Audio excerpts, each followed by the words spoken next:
Hello everybody, I'm Mason Narrates. This is my digital space. I hope you enjoy. It's been too long since we last did this. We started season 1 of the review back in 2020 during lockdown. Now it's 2022. The world feels a little bit open. There's still some things going on that are a little bit scary, but we are here now and there's music out. So in season 1, we started and ended the season with music video reviews for Elaine.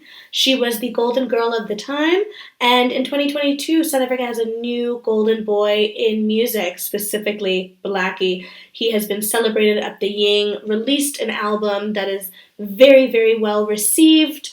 He recently received a few plaques for some of the songs on that album, as well as that album in totality. He's been announced as the opening act for Earth Gang's European tour coming up later this year. He is just doing an amazing job. This is one of those moments where I hope someone has said, "You're doing amazing, sweetie." He has also signed on to have his own line with Red Bat, making him the first musician in the country to do that. And he's done a pretty stellar job of releasing his album, keeping it going, and in keeping it going, he's also releasing these music videos that kind of extend the lifetime of the project. Now, I'm going to switch things up a bit with this season of the review. I am not going to be watching the entire video on camera. I feel like we've had enough of that side of things. Specifically, we are looking at David. The music video for David clocks in at about 3 minutes, 51 seconds. It was directed by Shalatheunicorn. That name should be familiar. She also directed some of Elaine's music videos in the past. And production house behind this music video is Studio Space Pictures. Once again, also familiar. The name Alessio Bettocchi, I hope I'm pronouncing his name properly, should also be familiar. He was behind the I'm a Boss music video by Nadia Nakai.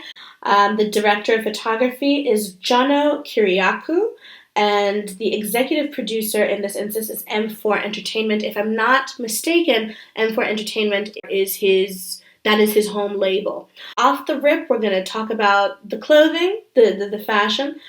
There's not a whole lot going on there because there was one outfit. But what was interesting was the juxtapositioning of Blxckie and the goat. There was a goat in the back seat of a Bucky, and that interchange between goat and Blxckie, from a cultural perspective, very, very symbolic. The opening shot alone was just kind of indicative of where we were taking this music video. Then, from a fashion perspective, the only other group of people that are seen in this music video are the children, the school children, and they're all in their tuffies and their white shirts and their gray pants. Not a whole lot to report in that regard.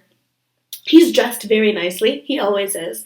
I think something that I've enjoyed about Blxckie over the years is this maintenance of the color green. Like, his grills are green. Oh, that's a tongue twister. His grills are green. Yes, his grills are green, and then the top grill is all gold. Fresh haircut, I would expect as much. And then, that's literally what the visuals, what the fashion at least is communicating. So if we move away from what he's wearing and we get into the storylining. So essentially we start in the back of this Bucky, in this pickup truck, and there's a goat. And then instead of a goat, then there's Blxckie sitting there. So I like that, symbolism between him being a goat and etc. It's interesting, however, though, that they would have a goat going to a church, because from a biblical perspective, sacrificial lamb type of vibe. But clearly they used a goat. They did not use a lamb. So I would like to presume that we're just far away from that metaphor, that saying as well. We see Blxckie going to this cathedral, and if you're not familiar with it, funny enough, I've actually been to this cathedral. Kudos to the team for getting access to this place. I remember the priest that I spoke to was just very, very, this place meant a lot to him, and he wasn't trying to let nobody in there. This is a Catholic cathedral in Hillbrow. It's beautiful, beautiful, beautiful, beautiful. Very traditional looking, to be truly honest, but perfect setting for a song like this. So he makes allusions in the song to David, the star. When he says the star, he wears it like a Star of David. So having it set here makes complete sense. In my opinion, it actually really does complement what we'd imagine, a song about how he's doing. It doesn't sound like a prayer in the same way that some of his other songs do, but it definitely has that vibe of like upliftment and consideration, and those are two things that you would imagine in a church. So moving on from that, we enter this church when we see him moving between different areas of the church. Now, specific to this church, because I've been in there, I kind of have an idea of like where each shot happened. I loved how they made use of the space in totality. Now, when I say that this specific venue, this specific location was perfect for a music video and is perfect for photo shoots in general, is because of how large it is. You've got the option to use the stained glass windows, which they did. You've got a lot of light pouring in, which they clearly got in a few shots, as you can see here. They, I'm shocked that they did, but I'm pleased that they did at the same time. I presume it was with a drone when there was that moment where they got this like just really up close shot of the cross, the statue of the cross, and it linked up so perfectly to the lyrics as well. So, just rich in terms of layout of the use of the space. From a critique perspective, there really was no storyline. There were a sequence of events, but not a glaringly obvious storyline. Perhaps 2-3 watches in, I'll see a bit more, but this is not like him telling us a story about an obscure concept. He really was. It was a perfect blend between performance video and kind of giving us a concept. Because again, opening up with that shot of the goat's eye surrounded by children's hands, and then Blxckie in the middle of these children surrounded by said children's hands. There's very strong symbolism.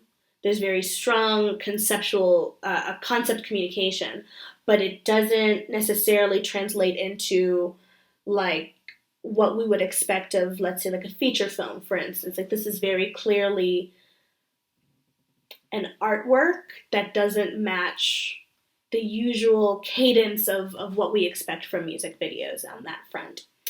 From an originality perspective, I've seen artists shoot in churches. We see it a lot. We've seen it a lot in South African hip-hop. We seldom see this specific church, one. Two, we seldom see this much symbolism. And I think that just speaks to Shalatheunicorn. Her name is Sherelle Martin. That just speaks to her, her eye and her vision. Really just excellent. Haven't seen anything like this before. Want to keep seeing things like this. And see where else he takes the visual communication of his musicality. From a production perspective, again, Studio Space, is it Space Studios or Studio Space? It's Studio Space Pictures. They don't miss. I never have to worry about shaky hands. There were no weird edits. There was no, in the last season, everyone commented on the fact that I really don't like that like old film filter that didn't always have a good purpose. This was done so well, and so smoothly as well. So like I said, you could see that there were drone shots here and there, or just, maybe somebody got on a ladder, child, I don't know. But you can see that there was a mix of different shots. There were steady hands. There were obscure moments where, for instance, you could tell that the camera was shooting through holes in the wall, but it made sense, right? I think the thing that always frustrates with music videos is that we try to go and be cool and be creative and be different and be new, and then you end up having a product that just sounds or that looks a little too contrived. And that was not the case with this production in particular.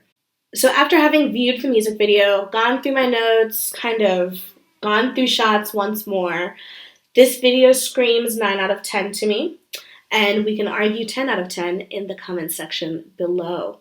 Now, again, super congratulations to Blxckie. He's had an epic 2 years. I'm sure the next year or the rest of this year is going to be equally exciting.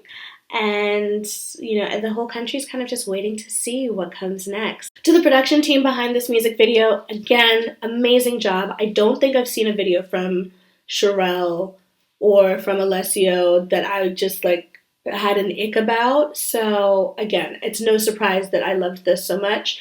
And if you haven't previously watched the music video after having watched this one, I hope you consider looking at David by Blxckie with another set of eyes. Anyway, that's all for me for this episode. Thank you for watching. Once again, I'm Misa Narrates. This is my digital space. If you've stuck around this long, I hope you've enjoyed. I hope you followed. I hope you've subscribed. I hope you leave a comment. And I hope to see you soon. Bye!